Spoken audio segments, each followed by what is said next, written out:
All right, guys, you must be here for part two. I promise to try to keep this one shorter. Just there was a lot to go over in that. So we're going to kind of recap where I left off, which was number 4, which you listed as build or buy a business. I was saying this was basically repackaged boomer advice. So let's go back into that just in case I forget something that I said before in there. Anyway, it is not cheap to buy or build a business. It's not. Anybody telling you it's cheap to buy or build a business, that should be a red flag for you that it's going to be one of those online scams. And I think I said it in the other portion, but there's probably something there like drop shipping. Start a drop shipping business. It's cheap, easy to do.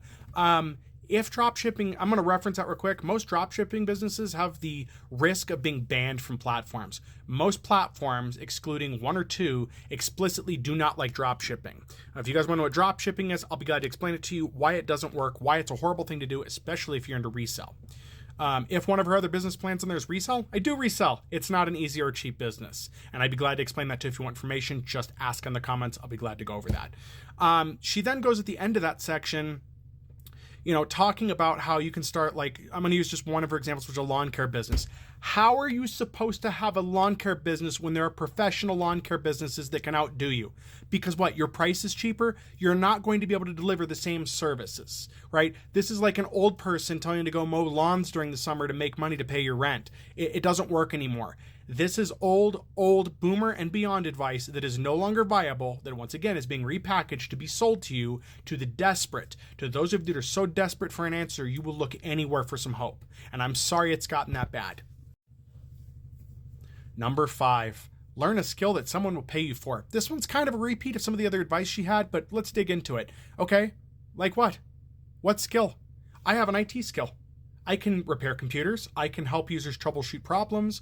I can build computers. I can also troubleshoot and repair a lot of electronics. How am I supposed to market that? How? Who is going to pay me a livable wage? Businesses will not pay me more than $18 an hour to work in like managed service providers. So what's my competition? Because she's not mentioning this. If you're going to start a business, you need to look at your competition.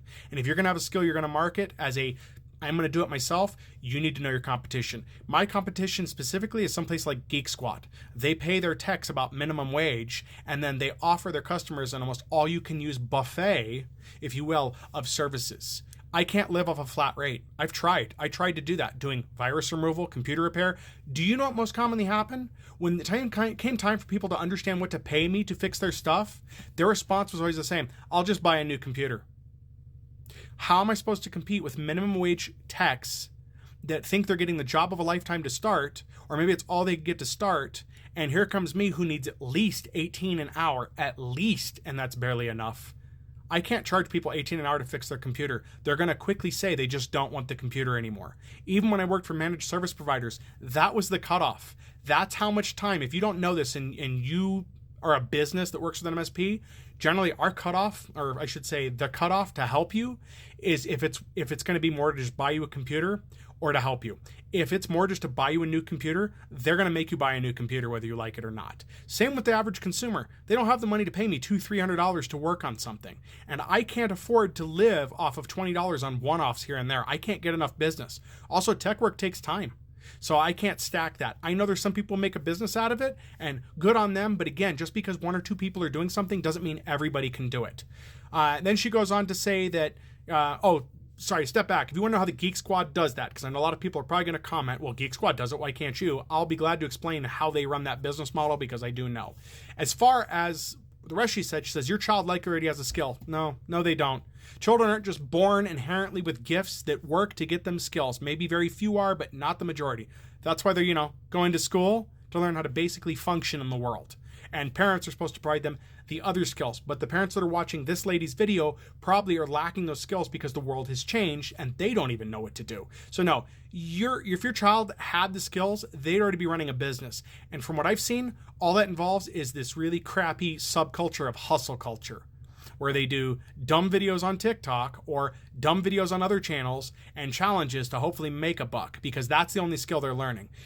This has been stated numerous times. Among children in high school age, when asked what they want to do for a living, influencer or video star I'm having to generic the term because I don't want to get struck for it, but video influencer or just influencer is the job that majority want because they see it as easy. Streaming, I've done streaming too. Streaming's not an easy job. None of these are easy.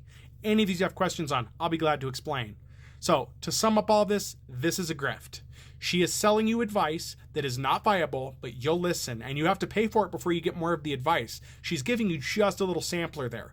What's the cost of this course per person? $99. I checked out the site. It is cookie cutter to every grift scam site I've seen.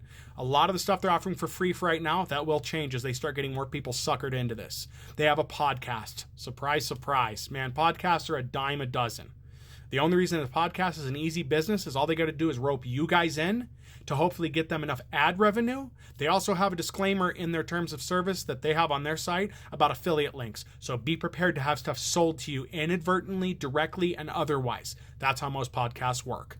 In addition to that, yeah, there's the course. They're going to juice this for as much money as they can get. Also, this model is not very successful either. It is a hefty grind at the beginning in the hopes that a few million people will get in, pay them the money, they pump you, and then they dump you. And they have a disclaimer, too, that this advice is just advice. It's nothing professional. They're not guaranteeing anything. You can pay them and listen to them, but really, you're just listening to them for the sake of entertainment because they can offer you no value. If they had concrete stuff that could help you and your child, they would have some kind of warranty or guarantee, and they do not because they cannot do that. Please do not fall for this.